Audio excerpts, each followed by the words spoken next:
Alors pour moi, le dialogue national inclusif doit servir de pilier solide sur lequel vont se poser les bases d'un autre Tchad. Un autre Tchad, c'est-à-dire pas celui-là qui figure toujours parmi les derniers sur la liste des meilleurs et puis des premiers sur la liste des médiocres. C'est-à-dire un Tchad qui a l'attente, qui reflète l'attente de ceux qui souhaitent réellement et au fond du cœur le développement de notre pays. Ce dernier ne doit pas seulement impliquer les politico-militaires ou quelques sociétés civiles, parce que le problème du Tchad est plus profond. Personnellement, avec l'avènement des nouvelles technologies, des réseaux sociaux, nous nous sommes rendus compte que dès qu'il y a un problème interethnique, intercommunautaire, les insultes les plus violentes, les plus vulgaires fusent à travers les réseaux sociaux et surtout WhatsApp. Et cela représente un écho des problèmes historiques qui n'ont pas été réglés. Et c'est pourquoi moi je pense que le DNI doit être ce fondement, cette base-là qui va permettre de régler les problèmes au plus profond. C'est vrai, lorsqu'on creuse les problèmes, c'est malodorant, ça sent, mais il faut le régler. Et pour le régler, il faut impliquer tout le monde, les anthropologues, les sociologues, les chefs de canton, les chefs de village, les sultans, les politiciens, tout ce monde-là, les artistes, c'est-à-dire toutes les couches sociales doivent être impliquées pour arranger ce problème. Parce que nous ne voulons pas que d'ici 20 ans, 30 ans, lorsqu'on ne sera plus là, les futures générations doivent encore se mettre à préparer un autre déni. Et cela signifie tout simplement que le travail qui est en train d'être effectué aujourd'hui est tout simplement inutile.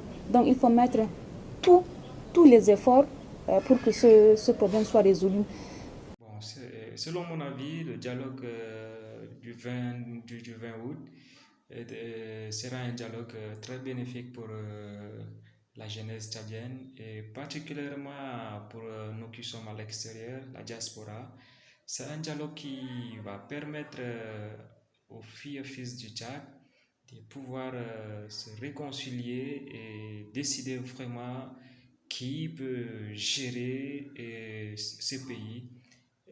Cela aussi nous permettra vraiment à nous, les jeunes entrepreneurs, de pouvoir regagner le bercail et œuvrer pour le service de la nation.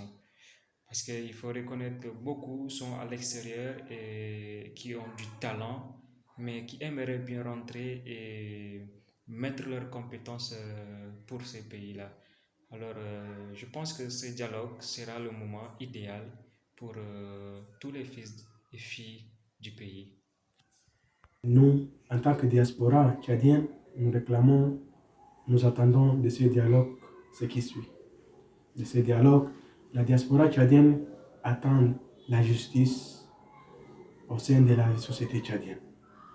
Nous réclamons donc que la justice soit faite sur tous les plans. Nous réclamons aussi l'emploi de la jeunesse dans tous les domaines, que ce soit dans le secteur privé ou bien dans le secteur public. Nous réclamons l'autonomisation de la jeunesse. Ceci en créant donc des emplois et en lui offrant certaines opportunités. La jeunesse tchadienne et la diaspora surtout attendent de ces dialogues le développement de notre pays qui doit donc s'axer sur le plan d'abord de l'agriculture, de l'élevage, bref, un développement qui va donc tirer son origine de nos ressources propres du pays. Sur ce, je vous remercie. Merci beaucoup.